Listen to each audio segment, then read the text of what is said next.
I'll just say go when it's time.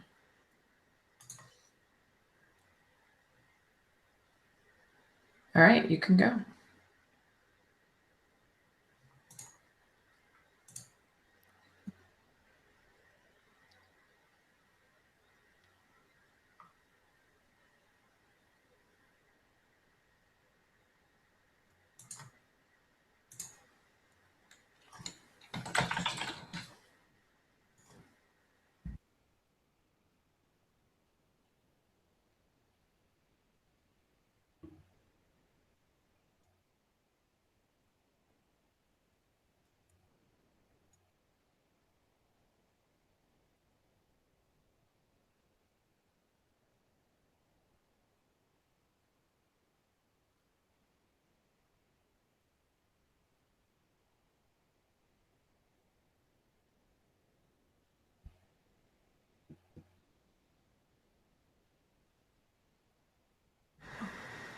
Camille, are you on the call still?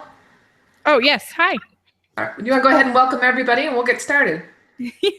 Welcome, everybody. We're so excited to have you here tonight. Today, we're going to learn great food storage tips, and I'm so excited to have Misty here to show and share her expertise because we all need a little help. All right. Thank you, Camille. I am going to get started here in just a minute.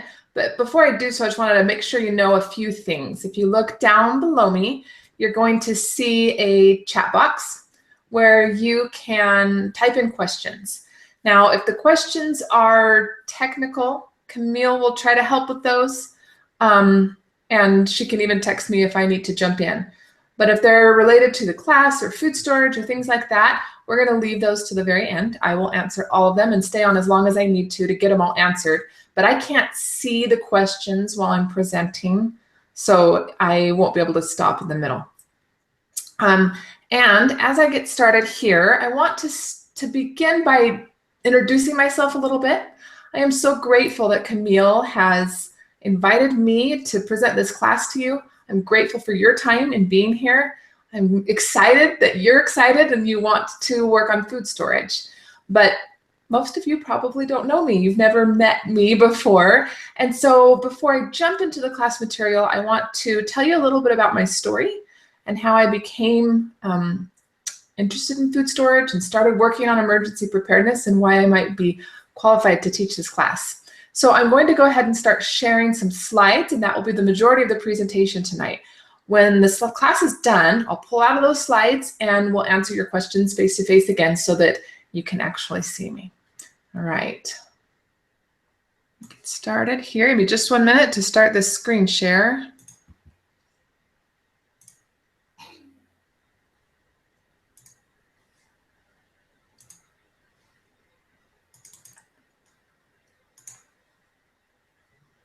All right. There we go. There's Camille and I. Okay. I grew up being taught by my parents and by my church that food storage was important. We drank powdered milk and we had buckets of wheat in the basement. My mom even gave me a basic 3-month food storage supply as a wedding gift. But to be honest, I didn't really believe much in food storage as a young adult. I felt no real urgency to build a solid food storage or to learn how to use the little food storage that I had. And even when I initially got pregnant with twin boys in 2007, I didn't think a lot about food storage. I was far more concerned with diapers and car seats and boppy pillows.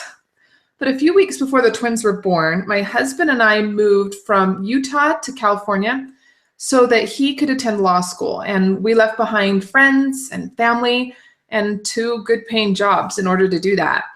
We found a little apartment and started settling in, but I began to feel very unsettled internally.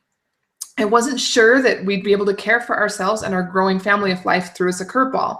And every day I sat in that tiny little apartment in a huge city with 2 gorgeous babies, no local support system, and no income.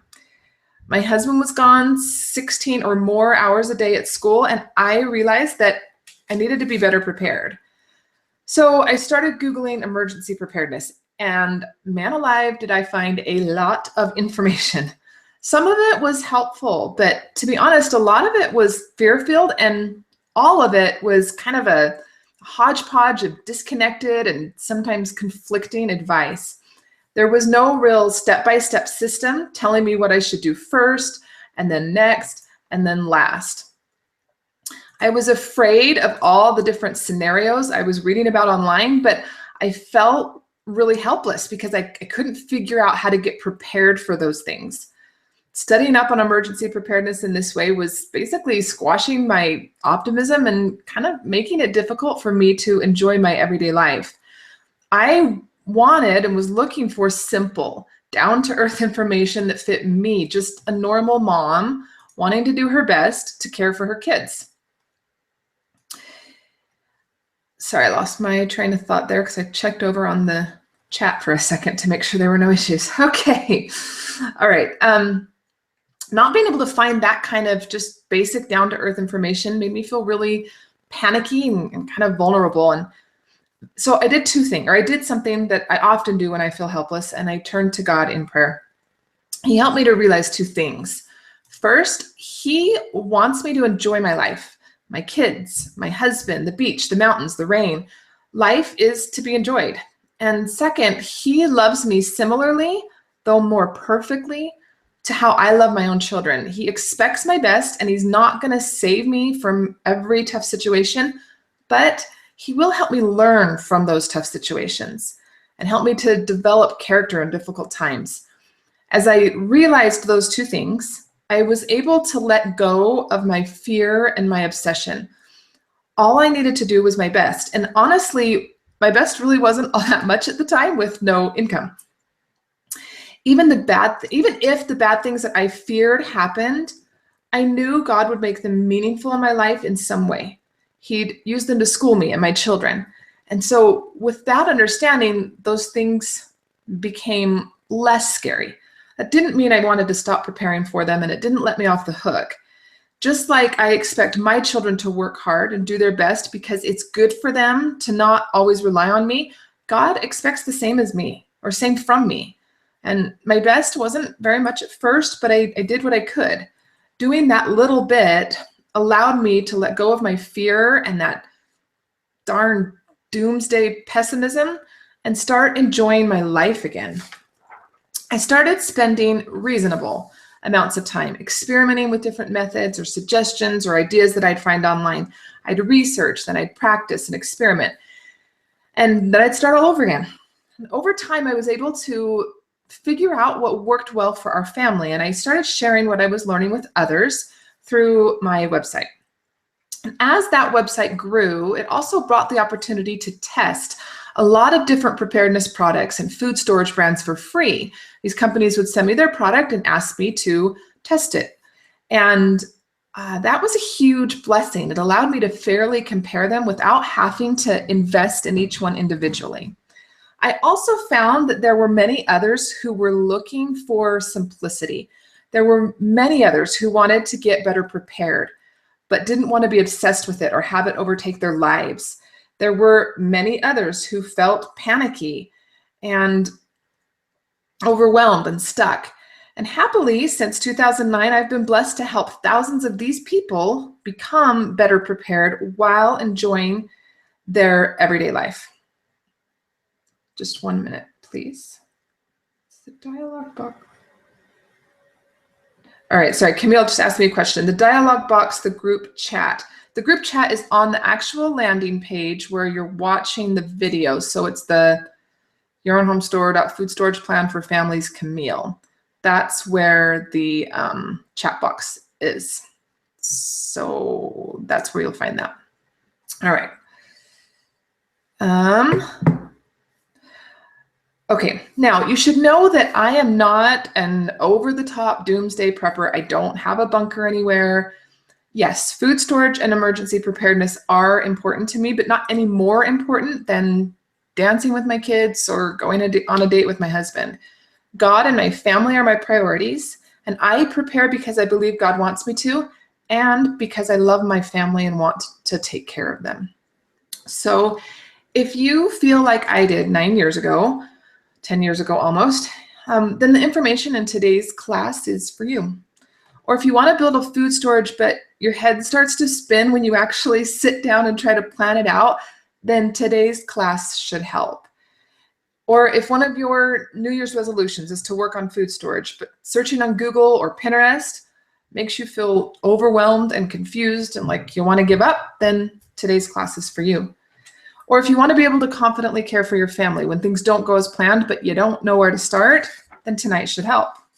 My goal is to help you first figure out which method is best for you to use in calculating out a food storage plan for your family, and then to give you the tools to make calculating that simple. So we will cover 4 different methods for building a food storage for your family. The first is the just add water meals method, then the basic calorie method, the calorie plus method, and the recipe method. Now there are pros and cons to each of these methods, so we'll discuss those so that you can figure out which one's best for your family right now. I'll show you how to calculate what your family's needs are based on the method you choose so that you don't waste hours of time trying to figure that out on your own. And last, I'll teach you how to make your chosen method work well for you so that you don't waste money on food storage that you aren't even going to use. I'll also show you, wait just 1 minute, I'm going to jump over and check the chat again. Make sure that I'm not missing anything here.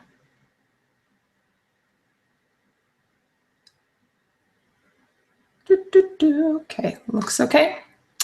All right, so make sure that you stay till the end tonight. It's at the end of the class that I'll be giving everyone access to a printable summary sheet so you can remember what you learned, as well as food storage conversion charts. Plus, you'll also get 3 food storage calculators for free. Now, these calculators typically cost $10 on my website or $30 total, but I'll be giving them away for free at the end of today's class. Plus, you'll have an opportunity to ask any questions you might have about food storage. Now, if you're just joining us, if you look down below, you'll see the chat box. And that's where you can type in your questions. Type them in as we go along so that you don't forget them. But I won't be able to answer them until the very end because I can't see, you might have noticed, I can't see the chat box while I'm giving the presentation. I have to pull out of the slides and then go back into the chat box in order to be able to see that. So I will answer all of your questions and stay as long as I need to do that. So go ahead and type those in as we go. Now know that I'm going to cover as much as I can today. I'm going to try and pack it into this hour, but I can't give you everything I've learned in the last 10 years in just 1 hour. So at the end of the class today, I will also give you an opportunity to learn more and continue to work with me if you would like to do that. All right, let's get started. Giving thought to the method you will use to calculate your family's food storage is important. Over the last 10 years, I've seen many people begin stocking food without planning anything out first. And honestly, it's just not smart. And I can say that because I did that. I learned the hard way that that isn't the smartest way to begin. Yes, storing any food is better than storing no food. But when you start without a plan, you're going to have a lot of inefficiency, which was going to result in wasted time and wasted money. And I don't want you to waste either of those things. So as I walk you through your choices today, give some serious thought to what will work best for your family. That may be different from what works best for my family, and that's okay. One choice for building your food storage is to use just add water meals. Now these are pouches of food that have a number of different ingredients in them to make a meal.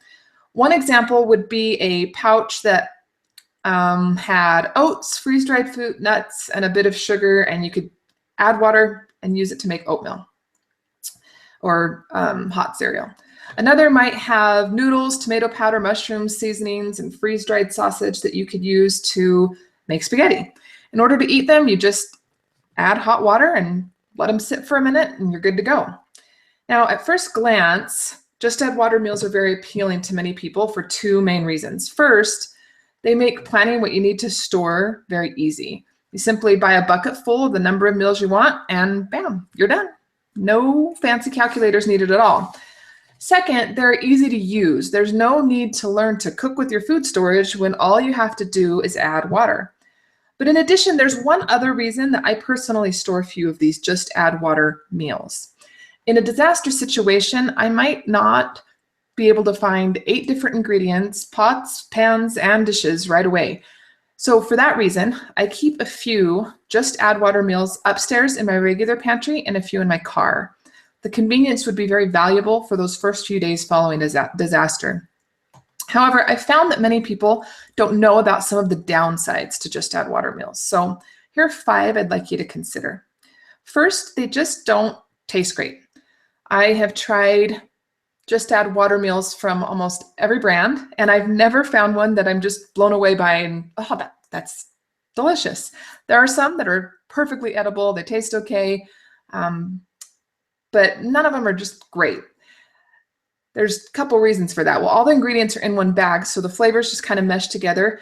And then everything has to be cooked for the same amount of time. So that means you're often going to have to choose between soggy noodles or crunchy beans and meat. Partly because of the not so great taste, just add water meals are also difficult to rotate. It's unlikely your family is going to want to eat these instead of your regular dinners that you make with fresh ingredients. You're going to get some pushback there. So they might just sit on the shelf and not be used unless you're forced to use them. And if you're never forced to use them, well, you could end up tossing out thousands of dollars worth of food, which is really sad.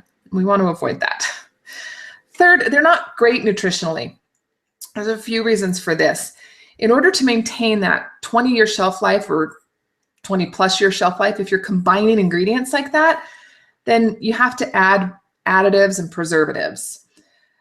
So they're typically going to contain large amounts of salt, MSG, sugar, other damaging additives. Now, obviously, eating those things for a few days isn't going to permanently damage anyone's health, but eating large amounts of those for months, if you choose to use these for long-term storage, could damage your health.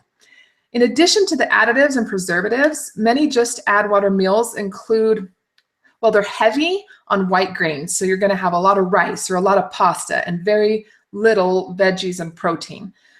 These refined grains are full of calories, but really not much else, and they're not going to sustain your energy long term. Fourth, they're not going to help your mood much in an emergency situation. What you eat affects your mood. It really does. One of my favorite quotes about food in general is from Virginia Woolf, who said, "One cannot think well, love well, or sleep well if one has not dined well." Now, I personally can't think of a time when it will be more important to think, love, and sleep well than following a natural disaster or during a period of financial insecurity. Both the inferior taste and the inferior nutrition are going to contribute to this poor mood. Last, they cost a lot.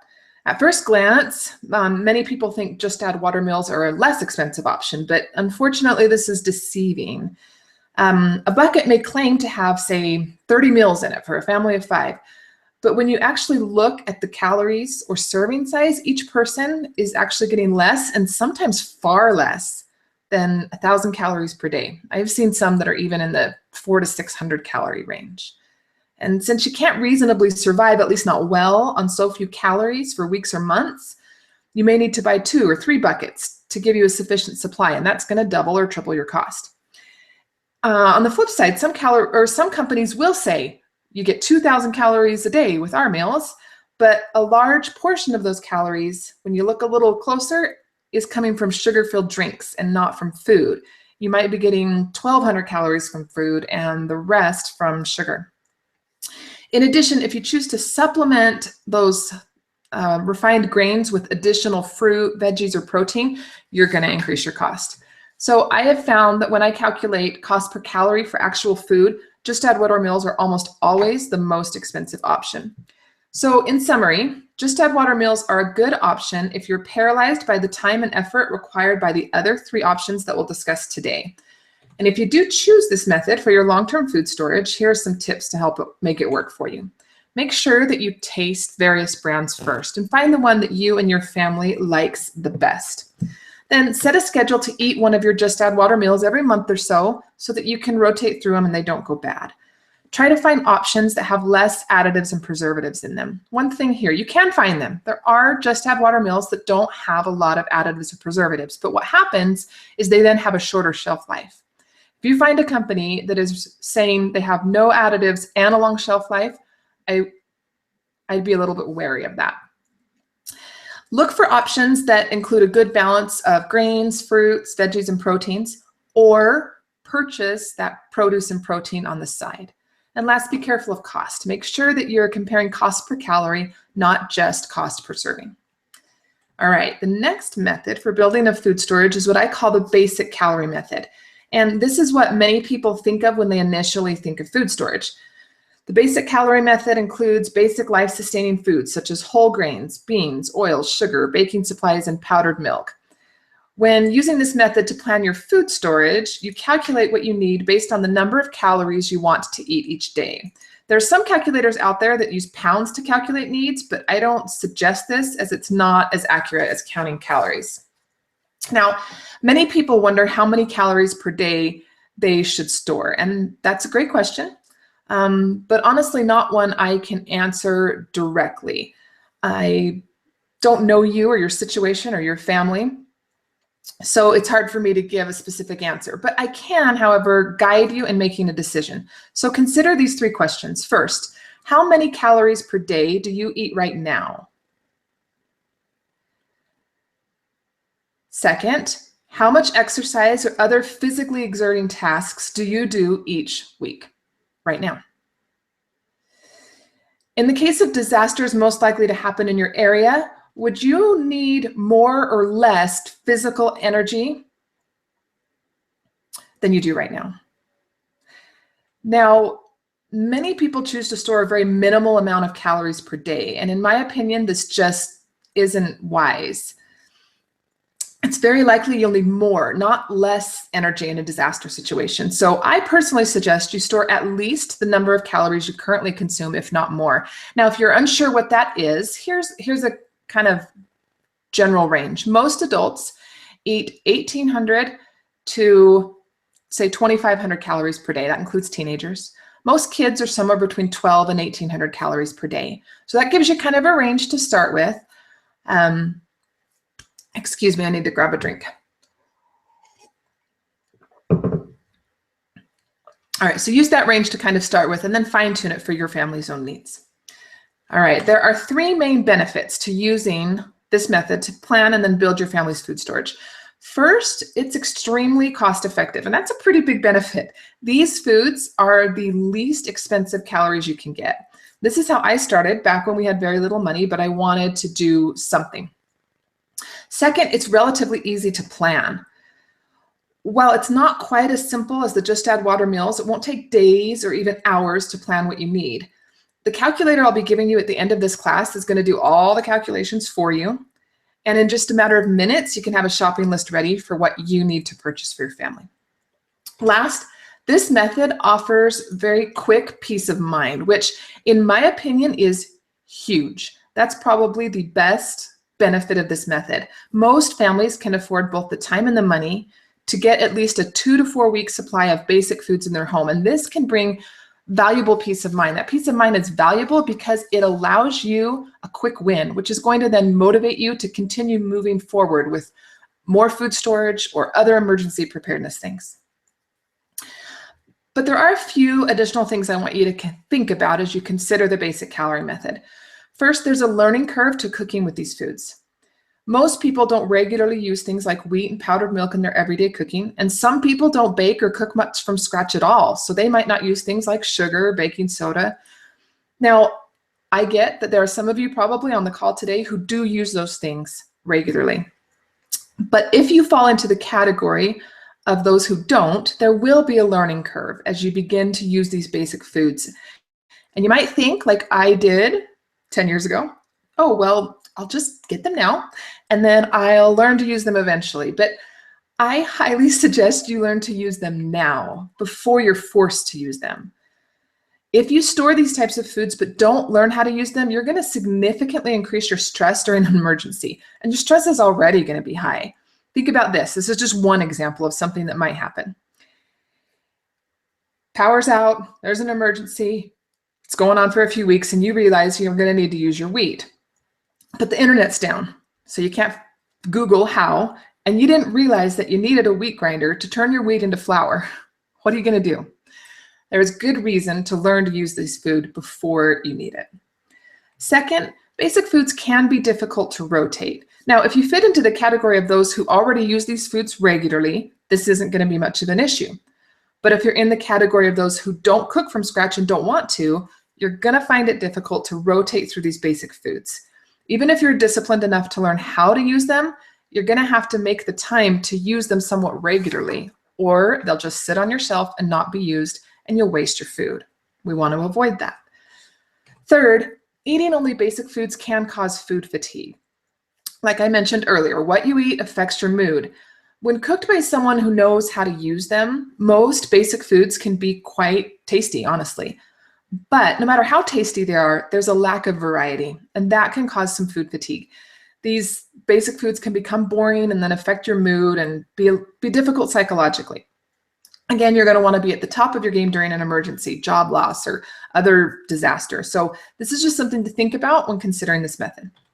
Fourth, basic foods can cause digestive issues. Now, once again, if you're in the category of those who are already using these foods every day, this isn't going to be an issue. But if you're just learning and you're not eating them regularly, but then you start doing so because you're forced to, you're going to get sick with digestive issues. And those are going to sap your energy just when you need it, increase your stress, and add more problems during an already difficult time. In a true emergency situation, if there's not access to quality medical care, these issues can be especially dangerous, particularly if you care for young children or the elderly. However, if you learn to cook with these foods and then you do so regularly, this won't be an issue for your family.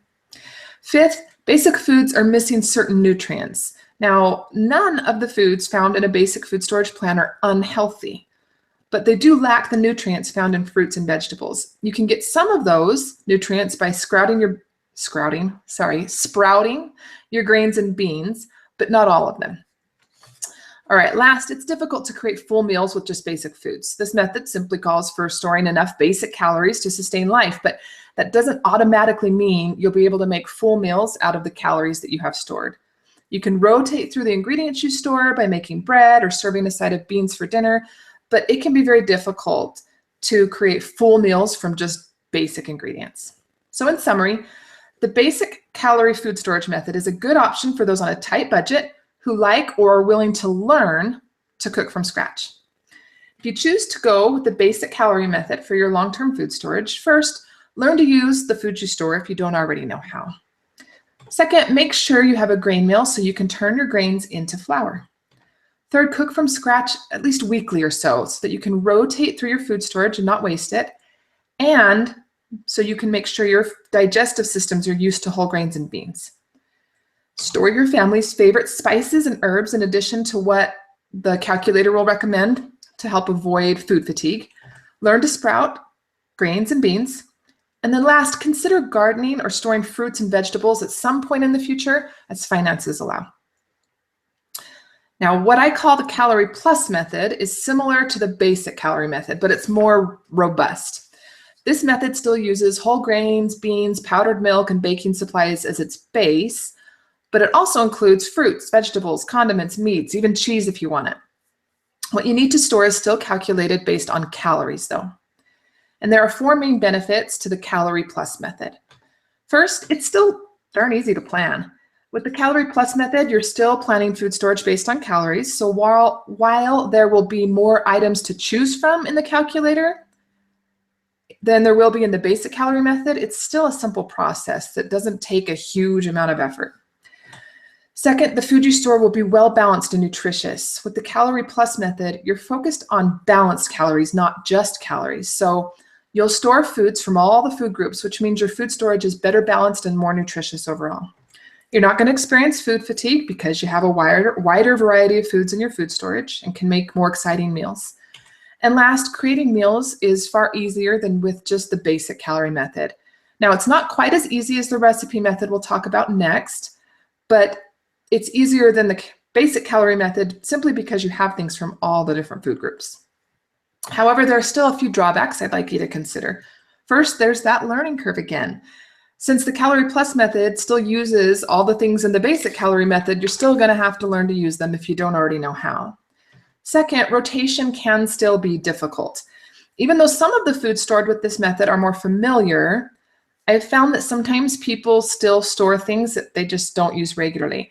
For example, I don't like canned green beans or most any canned fruit or vegetable, honestly.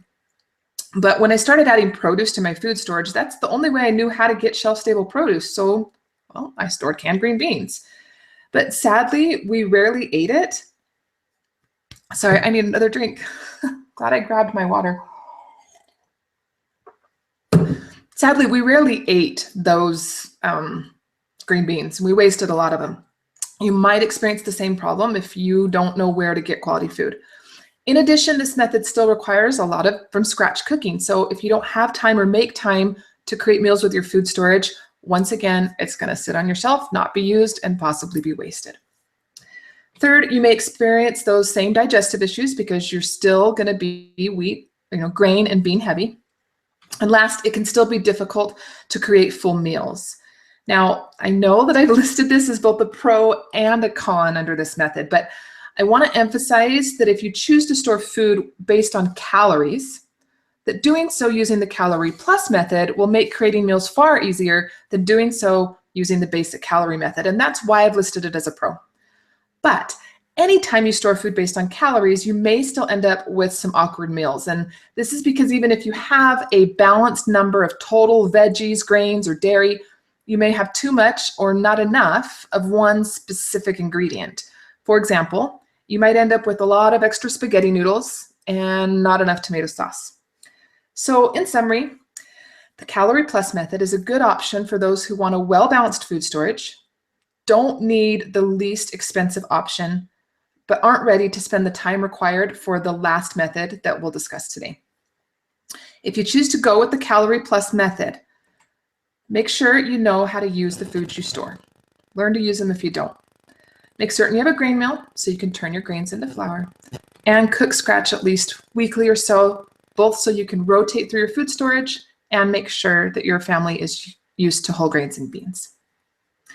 All right, we are already on the last method. I call this method the recipe method, and the idea behind it is that the food you store should be based on recipes, or in other words, you should store the ingredients you need to make specific recipes. This means you have to get a little more organized. First step is to gather recipes your family already likes to eat. You don't need to go out and search for completely new recipes. The whole idea behind this is you choose recipes your family already likes. Then you convert those recipes to use shelf-stable instead of fresh ingredients. Then you calculate how much of each ingredient you need for, say, a 1 month or 3 month or 12-month supply, whatever you're going to choose there. Now, converting recipes to using shelf-stable ingredients isn't possible with all recipes. For example, there's no steak or full-on, complete chicken breast that are available in a shelf-stable format. But with the amazing shelf-stable foods that are available today, it can happen for most of your recipes. I'd say around 60 to 70%.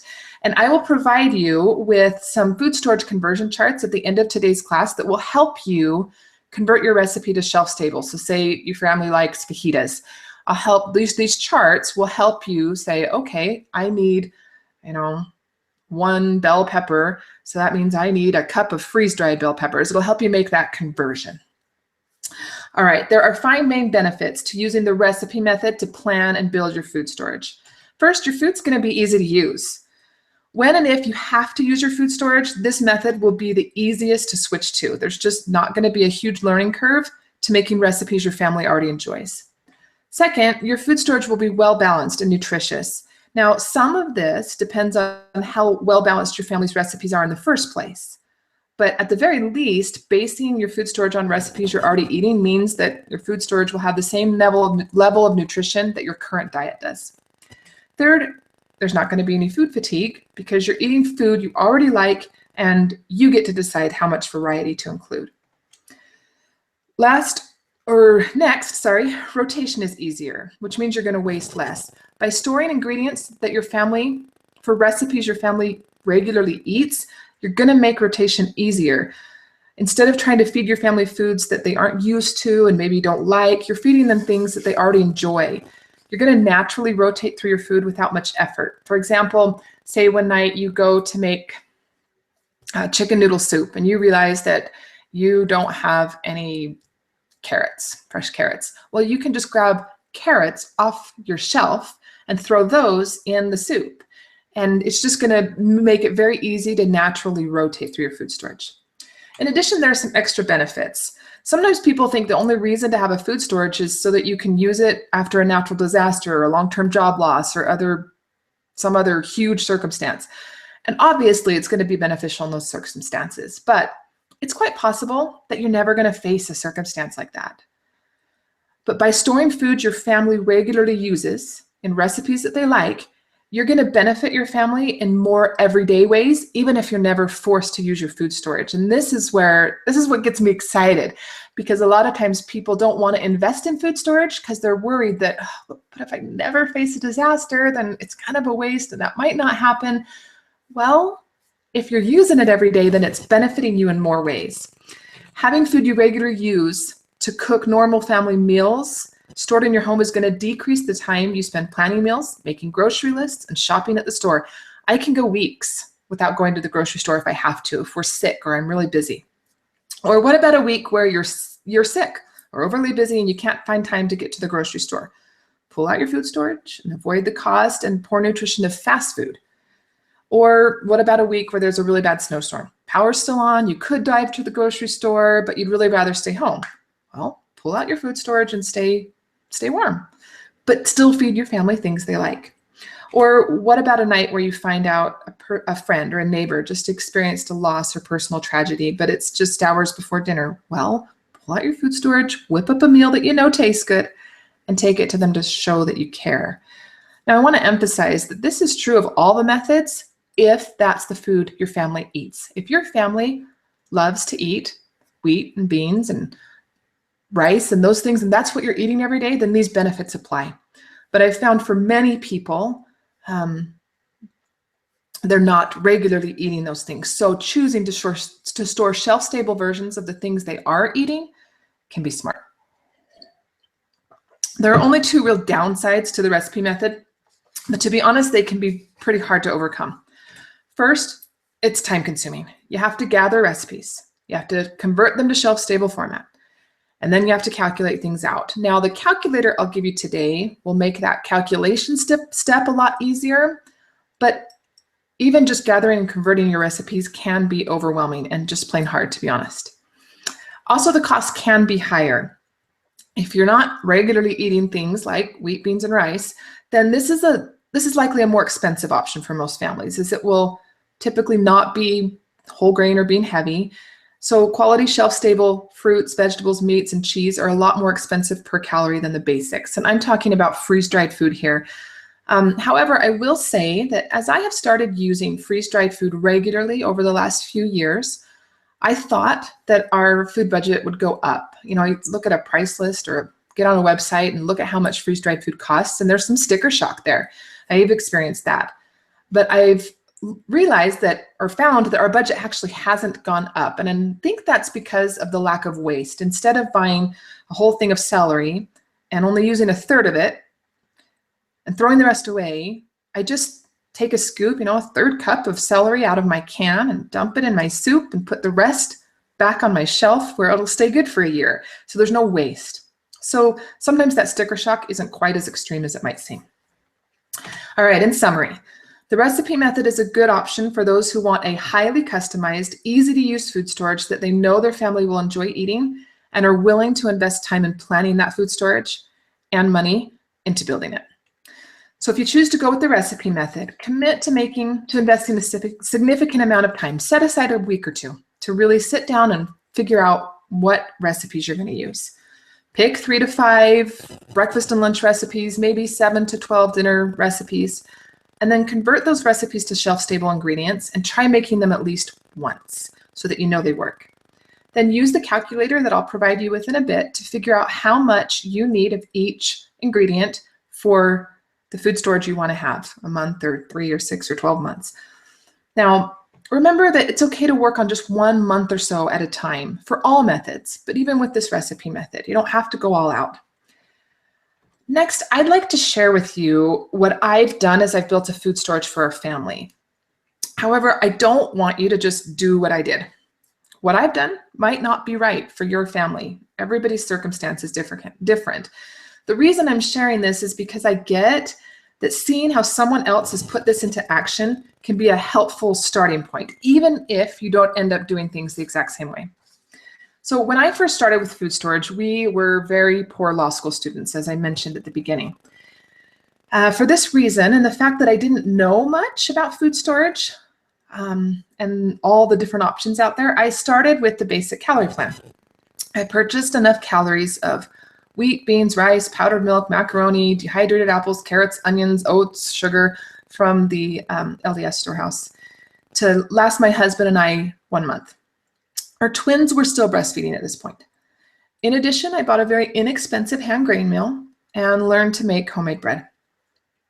Now, storing that food and learning the little I did brought incredible peace of mind. I loved knowing that we had something, anything stowed away. I knew it would keep us alive if it needed to. But to tell you the truth, I am so glad that I never had to use that food exclusively. It would have been so overwhelming, and I have no idea what kind of meals I would have made. Over time, just slow down a little here, I kind of switched to the calorie plus plan. I didn't actually calculate all the calories out, but I didn't have the calculator that I'm going to give you today. But I did slowly add more fruits and vegetables and meats to our storage. I didn't at the time have space for a garden or the money to invest in canning equipment, or quite honestly, the energy to learn either of those things. I have since, but at that point I had 3 children under the age of 2, and I just didn't have the time or energy.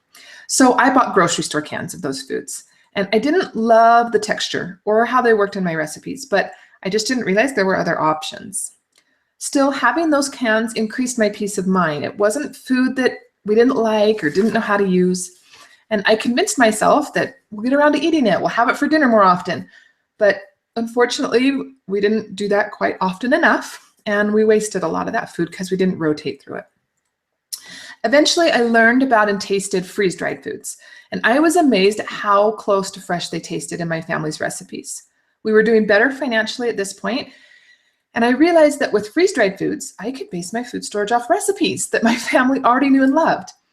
My initial goal was to immediately create a full plan based on recipes, but I was a little overzealous, and that ended up being harder than I thought. Again, I didn't have the calculators that you're going to get today, and I got a little frustrated and overwhelmed. So instead, I started by simply adding food that I knew I used in recipes. So for a couple years, I just kept randomly adding things like freeze-dried chicken, freeze-dried green beans, corn, strawberries, potatoes, freeze-dried cheese, those sorts of things. And as my food storage grew, I loved knowing there were many recipes I could make with my food storage. But I still wasn't sure how much of each ingredient I needed for a 3 or 6 or 12-month supply. It wasn't until 2014 that I actually sat down and calculated that out. And I started, as I recommended you start, by choosing the recipes we love. And then I tested each recipe 2 to 3 times. I know I told you once, I'm a little bit of a perfectionist, but I also was writing and creating a recipe book. So I wanted to make sure that I got things exactly right. Once I had every recipe converted, I created the calculator that I'll give you today so that I could figure out how much of each ingredient I needed. Now, as I thought about the process I've gone through, I want to offer you some encouraging thoughts. First, some food is better than no food.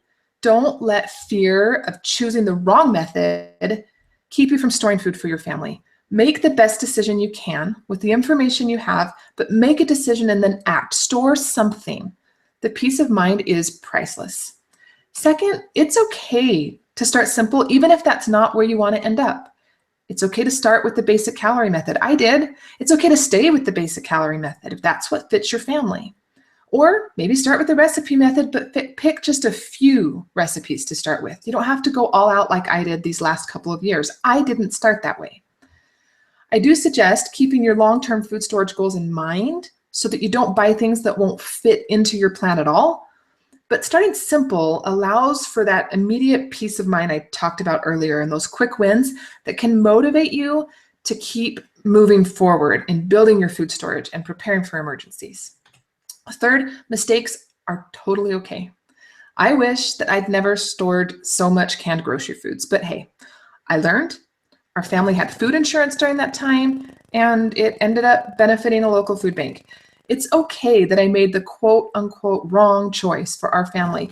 It was better than not making any choice at all. And last, the method you choose will likely change and evolve over time. For example, maybe right now you don't have time to learn to use those basic foods, but in 5 years, when all your kids are in school, you will. Or maybe right now you're living on student loans and don't have any extra income for freeze-dried foods, but in 10 years, when you're well into your career, you will be able to afford them. Your tastes are also likely going to change over time, which means you might change the recipes you store food for, which will be fine as long as you're rotating through your food. So be open to that and keep it in mind as you choose which method you'll move forward with for now. So remember my story. Remember those 4 encouraging tips. You can build a food storage for your family, and you can gain peace of mind and become more self-reliant. And I have done this every darn time. That slide says gain peach of mind instead of gain peace of mind. And every time I teach this class this month, I think I need to go change that when I'm done, and then I forget. So it doesn't give you peach of mind, it gives you peace of mind. All right, as a review, just add water meals are a good option if you're paralyzed by the effort and time required by the other 3 options. The basic calorie method is a good option for those who are on a tight budget, who like or are willing to learn to cook from scratch. The calorie plus method is a good option for those who want a well-balanced food storage but don't want to spend the time required for the recipe method.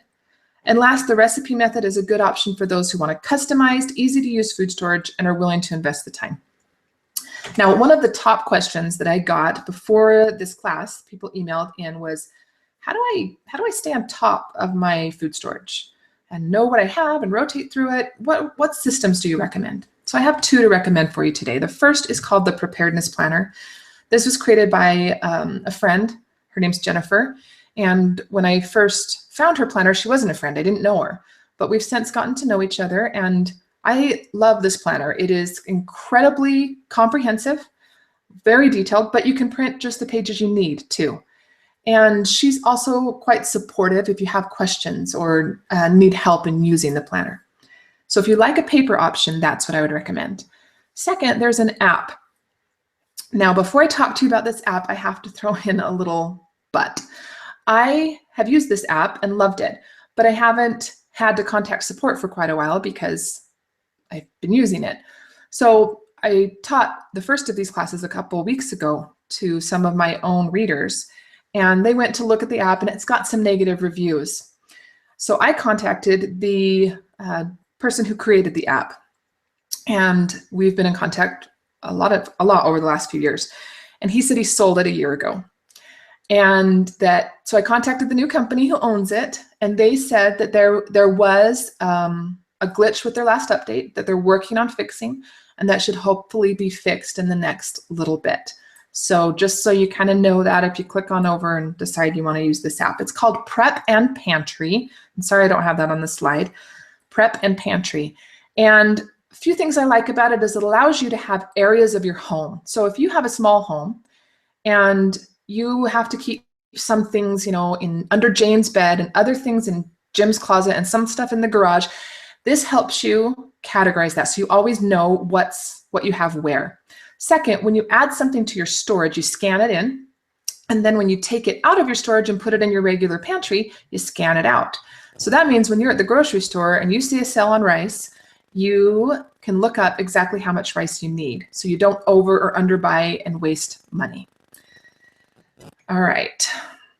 There are 3 different calculators that I've created to help you calculate your family's food storage needs. The first is the basic calorie method. The second calculator will help you with the calorie plus method, and the third is for the recipe method. Each calculator can be adjusted in various ways to fit your family's current needs. Now, you might I'm going too fast again. You might use one calculator now and a different one in a few years, or you might start with a 1-month supply and then work up to a 6 or 12-month supply. I typically charge $10 for each of these calculators on my website, but as a thank you for attending tonight, I'd like to give all 3 of them to you for free. Below this video, you're going to find a link that says Food Storage Class Free Resources. But if you click on that link right now, you aren't going to be able to access the page. You'll need a password that I'll give you in just a few minutes. Once you have access, though, you're going to find the 3 calculators along with videos showing you how to use each one. a summary sheet of today's lesson, as well as those food storage conversion charts I talked to you about earlier. In addition, although I haven't added it to the slide, you will find links to those 2 inventory systems. I sincerely hope that these tools help you build a food storage for your family and make it a little easier so that you can find the motivation to do that. Just 1 minute, another drink. All right, if you appreciate the value of what I've taught here today and are ready to start getting your busy family really fully ready for emergencies, I have even more for you. Like I said earlier, at the very beginning, I just can't share everything I've learned in the last 10 years with you in an hour. But I know that you took the time to show up today because you're smart and you care about your family. You want to be able to confidently care for them even if things don't go as planned, and you don't want to rely on other people who may or may not be reliable to do that for you. You're here because you care about your family. But you're also here because you probably haven't quite fully found a way to get your family prepared yet. You're busy. You don't have the time for that never-ending Googling that I tried years ago. Trying to fit emergency preparedness might feel like trying to push a round peg into a square hole. It just doesn't work in your life. That's how I felt when I started, and it is frustrating. I've been there, and I know how impractical it feels to wade through all that staggering amount of, well, honestly, conflicting information that's available out there in Google land. But gratefully, I'm no longer there. While there's always room for development and growth, I now feel confident that I can care for my family regardless of what life might throw at us. And so do those I've coached over the last few years. Here's what one young mother named Stephanie had to say after working with me. Like many people who are beginning to realize the necessity of being prepared, I was completely overwhelmed. So much so that I was practically paralyzed. Misty really helped me break down all the different components of emergency preparedness and made it extremely easy to be focused and to accomplish my goals. My family is now well on its way to being prepared for anything that may come our way. Now, when I get emails like that, it makes me want to jump up and down and do the happy dance because I love knowing that somebody is better prepared, that one more family out there is better prepared for what life might throw at them. And even if life never throws them a curveball, they get to live with that peace of mind. Now, today I've given you enough information for you to calculate a solid food storage plan for your family, but honestly, that's just a beginning. I'd like to do more, and I want to give you a choice today. You can choose to take the info I've given you and run with it on your own. I have done all I can to pack this class full of helpful info. You can tell because I'm talking so quickly, right? I've given you helpful information as well as tools that I sincerely believe will help you make progress with your food storage. But you can also choose to continue to work with me and have my full support as you progress in all areas of food storage and emergency preparedness, including water storage, purification, the different types of food storage, how to use your food storage, evacuation, first aid, power outages, and more. I'd like to invite you to enroll in my comprehensive emergency preparedness e-course called Simply Prepared. This 12-step online learning system was created to support busy families in getting prepared for emergencies without all that never-ending Googling or tiresome research. Honestly, this is the system that I was looking for when I was searching online 10 years ago. This is what I wished I could have found. Each week for 12 weeks, one pre-recorded module is released. You can go through that anytime it's convenient for you because it's available in video, audio, and downloadable audio and then printable formats. So you can go through the modules once a week as they're released, or you can work on just one a month or one every 3 months at your own pace.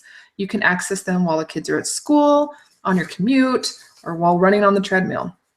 Now, each of the 12 modules includes 1 to 3 very simple, clear, and easy to implement lessons that walk you through the process of preparing your family for an emergency in a very logical and step-by-step manner. At the end of module 0, you'll have the perspective and momentum you need to be successful, and you'll know how to find the money and time to truly get prepared without stressing your family's budget. The eye-opening worksheets in module 1 will help you to avoid the biggest mistake you can make when working to prepare your family for emergencies. Students who've already been through the course many of them have told me this is their very favorite module because it shows you exactly what you need to prepare for and what you don't need to prepare for.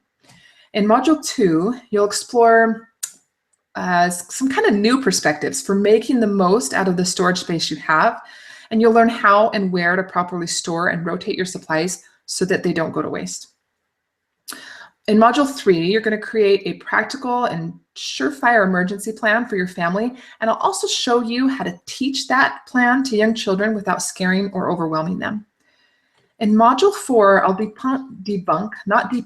debunk some of the myths about how to calculate how much water your family needs and decide which storage containers you'll store it in. There's a lot of misinformation out there on water storage, and I'll clear that up for you in Module 4.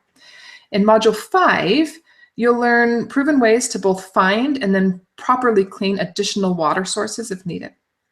In Module 6, we'll take an in-depth look at the food storage calculation methods that we've discussed here today, and as well as the 3 types of shelf-stable food, so you can successfully choose quality food that will be useful to your family when you need it.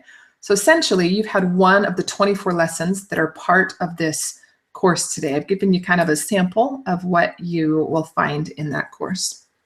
In Module 7, I'll help you use the calculators that you'll gain access to today to set short and long-term goals that are reasonable, that you can accomplish so that you can start building your food storage one step at a time. But all the food in the world isn't going to do you much good if you don't know how to use it. So in Module 8, I'll show you how to save time and money and avoid waste and decrease that daily mealtime stress by showing you how to regularly use the food you're storing, whether that's freeze-dried food or basics, whatever method you choose to go with. In addition to food and water, there are many other supplies that are important in a well-rounded preparedness plan. So in Module 9, you'll find out which first aid, communication, hygiene, sanitation, and other supplies are actually useful, practical, and reliable, and which ones aren't, and what things you don't need. Now, power outages are one disaster that almost everyone is going to face at one time or another, and long-term outages can be dangerous. So in Module 10, I'll make sure you have the skills and the tools to both cook and then stay warm if it's cold or cool if it's hot during a power outage. Finally, in Module 11, you'll create an evacuation plan that guarantees you're going to grab what's most important to your family first, even if you're panicking. Now, you access all these modules by logging in to a members-only portion of my website.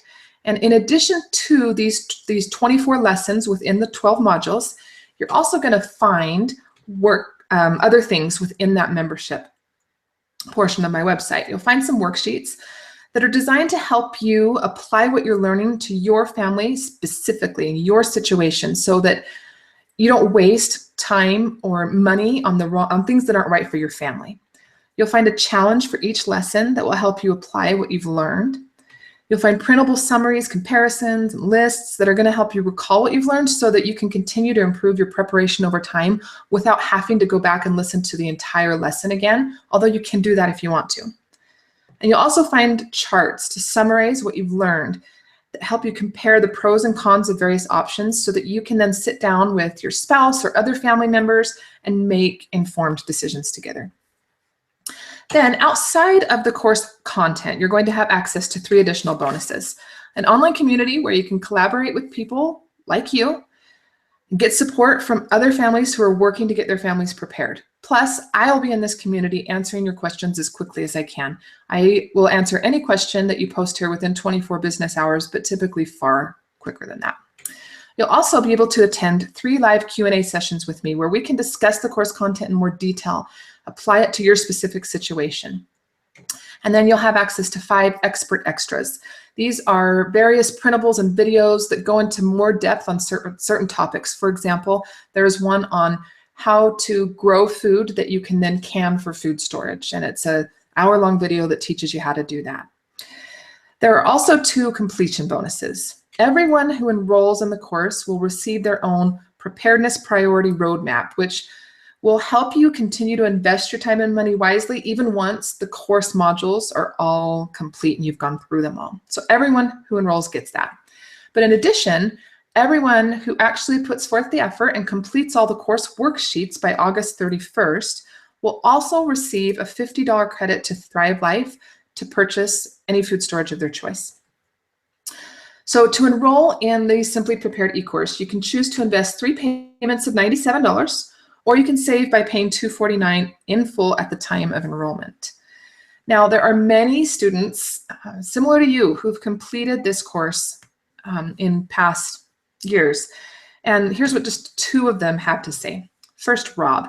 He's a former U.S. Marine, a firefighter, and a paramedic. And he says this: preparedness has been my thing for more than 20 years. Misty has by far the most complete and well thought out preparedness course of anything I've seen. It will be the best money you spend on preparedness. And then Jerica says, Misty's course covers everything in one stop. It's easy, contagious, and addictive. Her course got us all the tools and resources we needed to be prepared and cut out the extensive info search. As I followed her program, it felt like a weight was lifted. Now, I know that it can be easy to procrastinate, particularly when it comes to emergency preparedness. So I have a fast action bonus for you.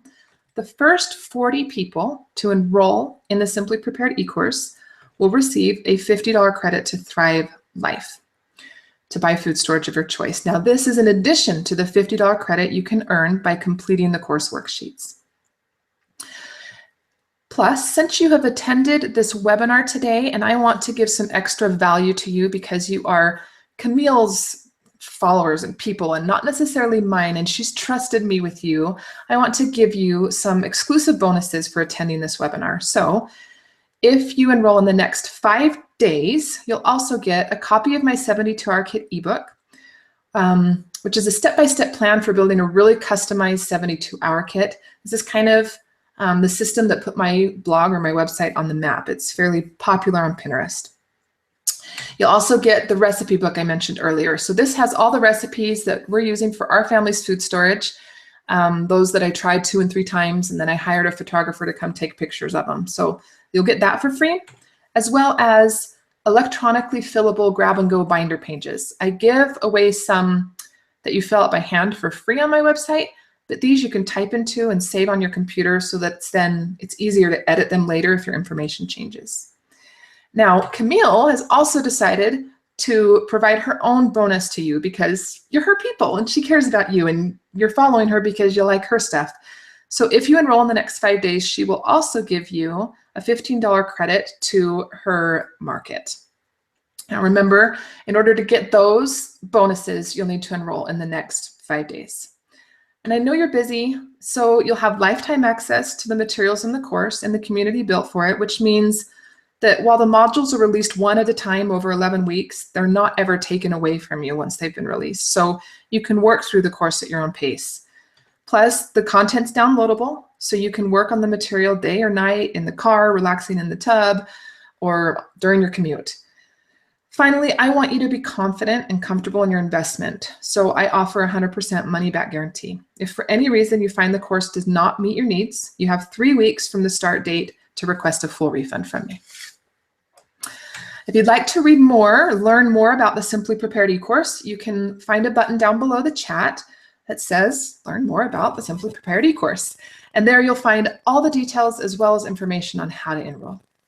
But now let's move on to the free things that I have promised all of you who stayed till the end. Thank you so much for staying, for coming, for caring about your families, and for wanting to build a food storage. I really am grateful for your time today. And I'm excited to make these gifts available for you. Yes, my website is a business that helps supports my family, but I chose this business because I love helping people. I love this topic and I love watching families get better prepared. So I am excited to make these resources available to you. You can access them by clicking on that button below that says Food Storage Class Free Resources and entering the password food storage. Now, that is all one word. Food storage with no space between the 2 words, and it's all caps. So FOODSTORAGE, all caps, all one word. On that page, you'll be able to download the calculators and watch the tutorial videos that will help you use them. You'll also find a printable summary of today's lesson, the food storage conversion charts, and links to the 2 inventory systems I mentioned.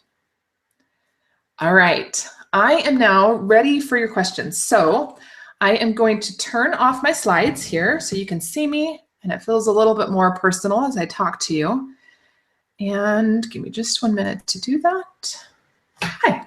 Okay, there we are. Okay, I've got to close my actual slides on my computer too. There we go. Okay, so let's see. Let's grab Camille here.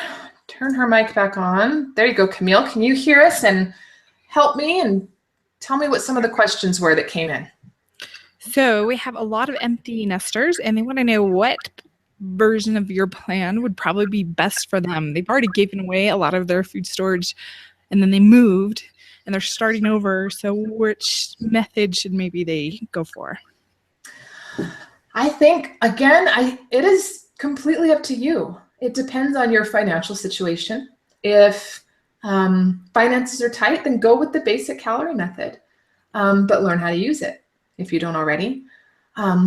If finances aren't tight and you're more financially secure than you were when you were younger, then I would highly suggest the recipe method simply because it's so easy to use.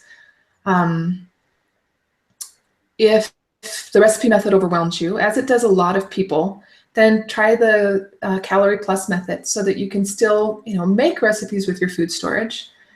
I really think it just depends on your situation. If anybody has a more specific question about their exact situation, give me type it in on the chat.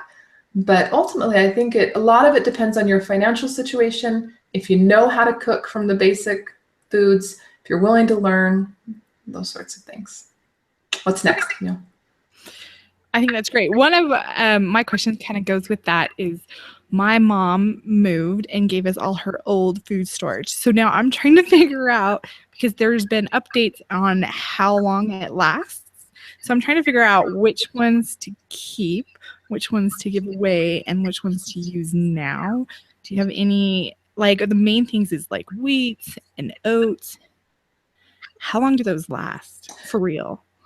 Wheat really will last almost forever if it's stored properly. If it was stored, in a cool area and it's in a bucket or whatever with an oxygen absorber, it's going to last a long time. I have used my grandma's wheat that's 60 or 70 years old with great success. So I wouldn't worry too much about the wheat. Oats go bad a little faster, but you can smell them if they're rancid. So maybe open them, and if they smell a little off, then you'll know that the rest of the buckets, aren't great. Things like sugar, that'll last forever even without an oxygen absorber. Beans, one thing you have to be careful of with beans is the older they get, they're not going to go bad per se, but they'll take a lot more fuel and water to cook. I have used some 30-year-old beans that took like a day and a half. I had to keep adding water. And then I let it sit overnight and went to sleep, turned the fuel off, came back the next morning, turned it back on. So maybe test some of the beans. Did you say, were there other things you said that you were given? No, you know what? That's actually pretty good. Those are my main ones. Okay, good. What else? Another question we had, though, was when you were talking about the just add water pouches, is there a way that you could just create those on your own, or can you only buy them?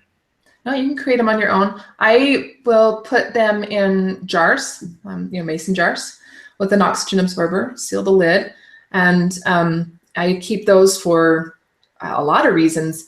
One that works really well is, because I'm creating, sorry, I'm kind of shooting all over the place here. Let me focus. When you create your own, you're kind of using the recipe method because you're creating, something that your family already likes to eat. So you're still going to kind of run into the issue sometimes of, well, we're going to have to, cook it all for the same amount of time. But you can get around that as well. So one meal that I do that way is spaghetti. I leave the noodles out of the jar and I put all the other ingredients in there and I seal it with an oxygen absorber. It makes a really quick meal for me to make. I just dump the can, add some water, and then I cook the noodles separately. So it's a quick and easy meal for our family, something that I know our family likes. But in addition, it's great if I'm going to be out for the night and my husband or my mom are watching the kids and they need a quick meal. that's a great way for them to be able to feed my kids something that they like. So yes, you can. I think it's a great idea. You can seal them in Mylar bags. The shelf life isn't going to be quite as long, but you can do it that way if you want to have it in a pouch and throw it in your 72-hour kit or your car or whatever.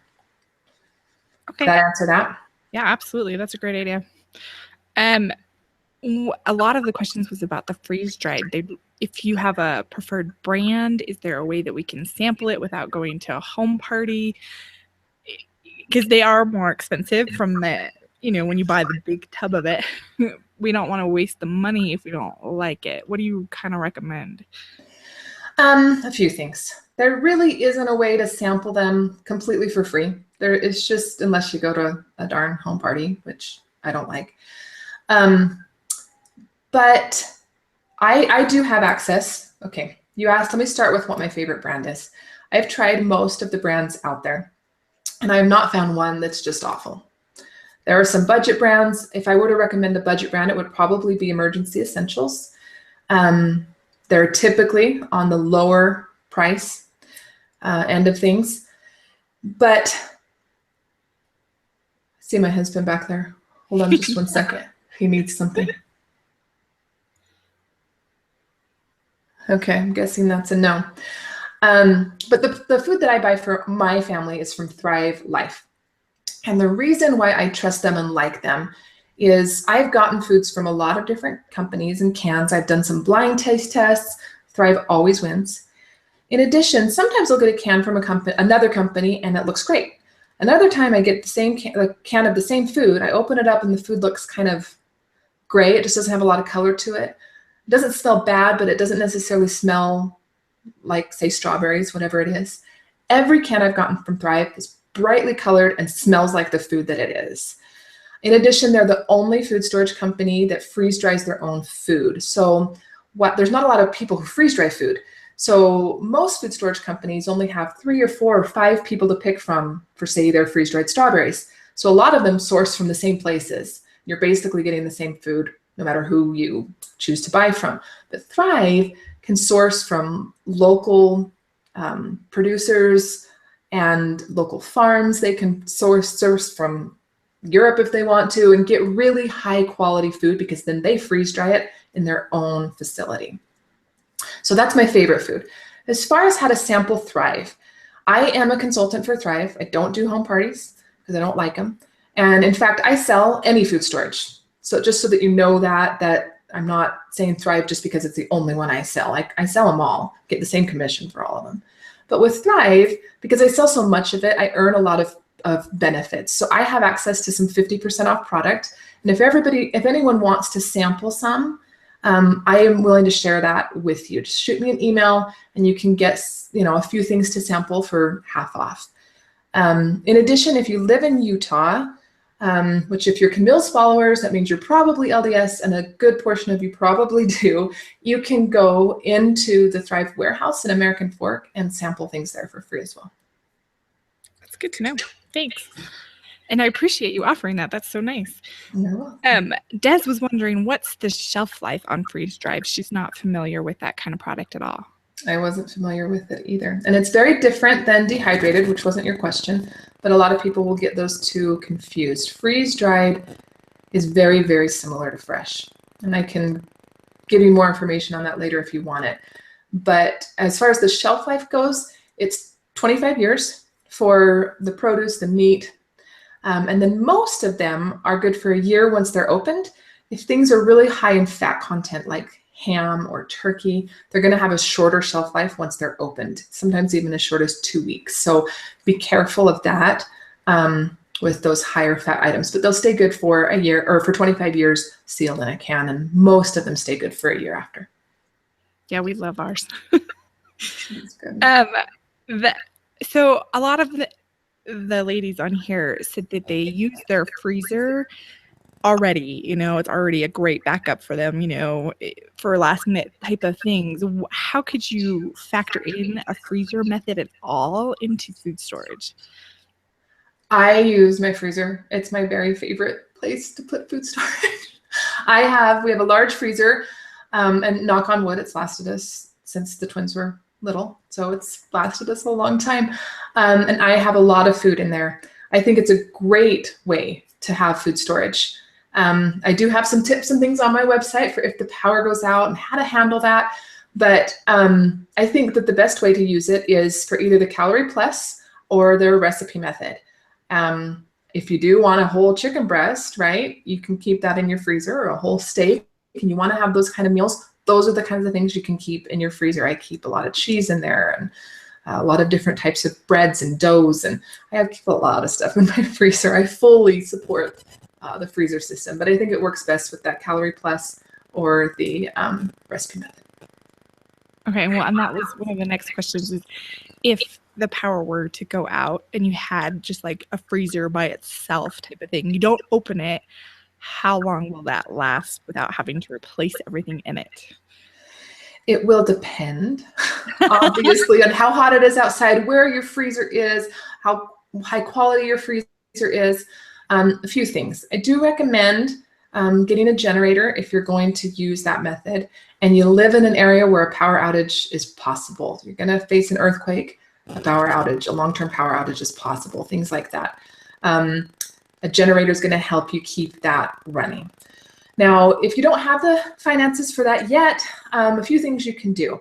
First is to get milk jugs. Make sure that freezer is always, always full. So as you pull food out, right, there's going to be empty spots in there. I keep milk jugs full of water up on the top of my freezer. And then as I pull things out, I move those milk jugs into the freezer. That's going to help that food stay good a lot longer. In addition, right when the power goes out, I would grab a cooler. If you can't afford a, a generator, there we go. Grab a cooler too and put just a few things in there that you know that your family can use, or put them in the fridge that you know your family's going to use in the next few days, and then shut it and don't open it again, like Camille said. As far as how long it would last, I have had food just in a cooler, a high quality cooler. But when we moved from California to Utah, we had food in a cooler for frozen food for about 7 days. And the majority of it on the bottom was still frozen. So if you keep that thing closed, and it's going to last you a little while. I hope that answers the question. No, good to know. That's great. Back to the calorie methods kind of approach a little bit. When you're storing wheat, I know there's lots of different types of wheat. So taste-wise, what would you recommend stocking up on first, like the type of wheat? And then what kind of non-electric wheat grinder would you recommend? Okay. There are a few different types of wheat. The main two, there's hard and soft, and there's red and white. Soft wheat is going to be really good for pastries. So if you want to be able to make that kind of stuff, then you want soft wheat. Most of the people who are using it for food storage aren't so worried about pastries. So you're probably going to go with hard wheat. It's easier to find too. Red wheat is what most people think of when you think of a piece of wheat bread. If you go to the grocery store and you pick up wheat bread, it's very likely made with red wheat. It has a slightly bitter taste, and you're going to need to use more sugar in your recipes in order to kind of counteract that bitter taste. Now, if you really like that taste, then that's not going to be an issue, obviously. If your family is used to white bread and things like that, you're going to want to go with the white wheat. It's just missing the, is it called, the germ for color. So they have basically the same protein level, the same nutrition and everything, but the wheat is white. So it looks a lot closer to white bread. It also isn't quite as bitter, so you don't have to use quite as much sugar. And it both looks and tastes closer, not just like, but closer to what white bread would taste like. Now, as far as where to buy one, I am going to screen share here again because I think I had this question before, and I want to make sure that I give you a good answer here. So I'm going to go over here to Amazon. Can you see my screen? Not yet. What happened? Okay, screen share right here. There we go. Okay, hand wheat grinder.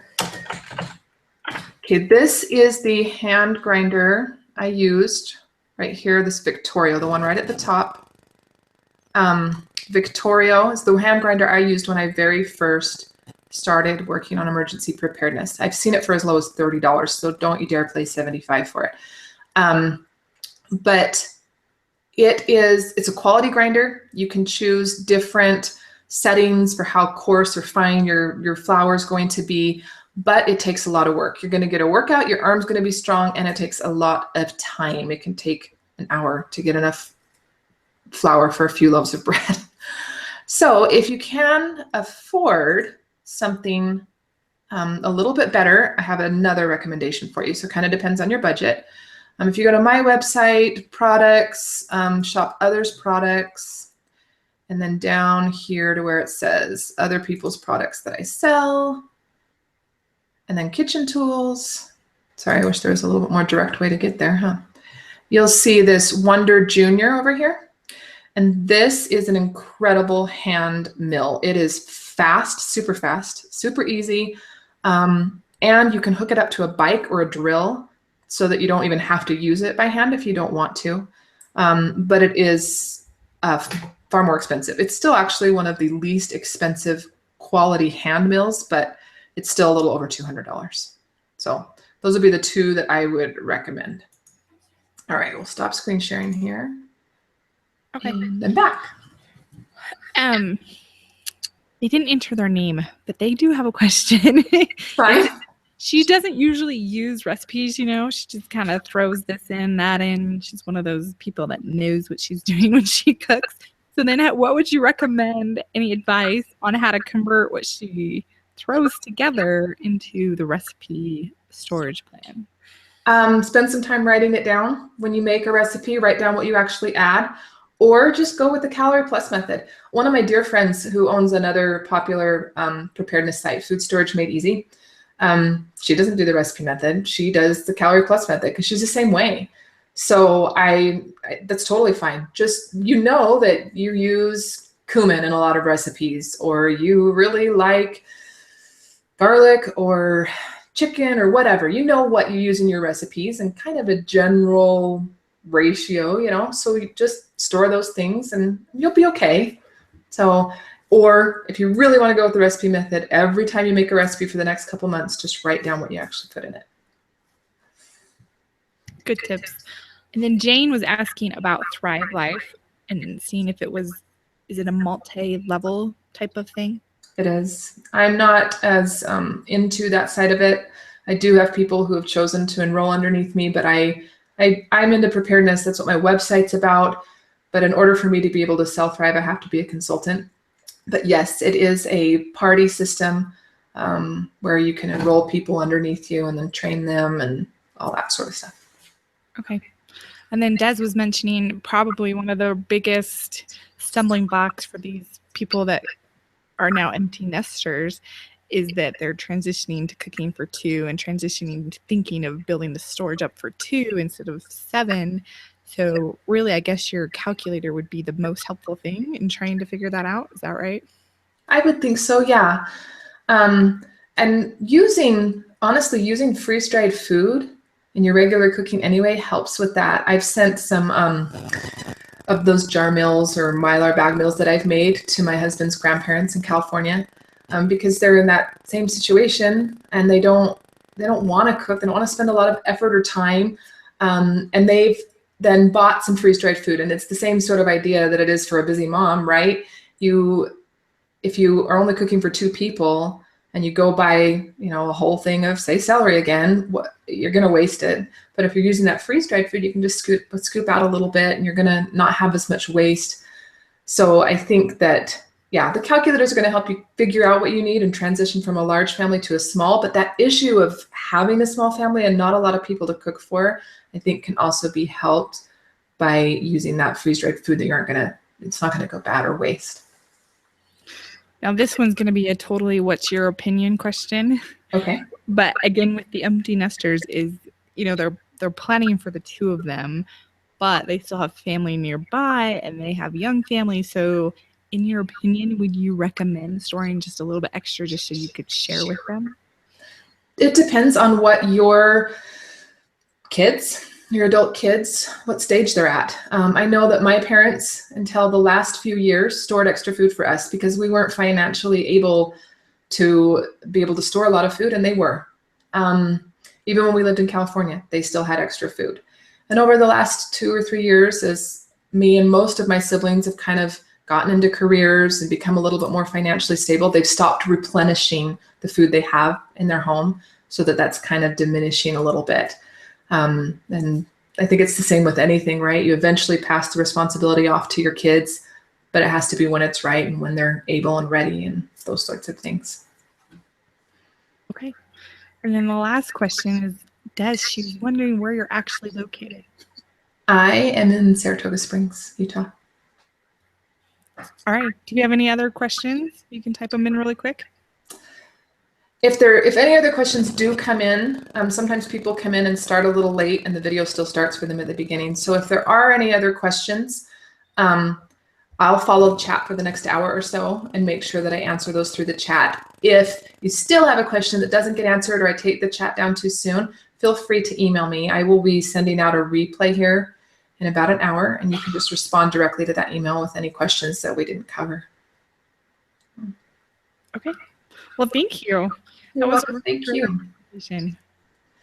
I really appreciate you trusting me with your followers, and it's been fun to get to know you a little bit better, and you have some very high quality stuff that I like. So thank you everybody for coming. Once again, if you want both the bonuses I'm offering and that Camille's offering, and you want to enroll in my full preparedness course, that you have 5 days to do that, and then the first 40 people get that extra $50 in free food storage. So get that done, and otherwise I guess we'll see you later. Did any other questions come in at the end there before I sign off? We're good. Okay. Thank you. Thank you. Bye.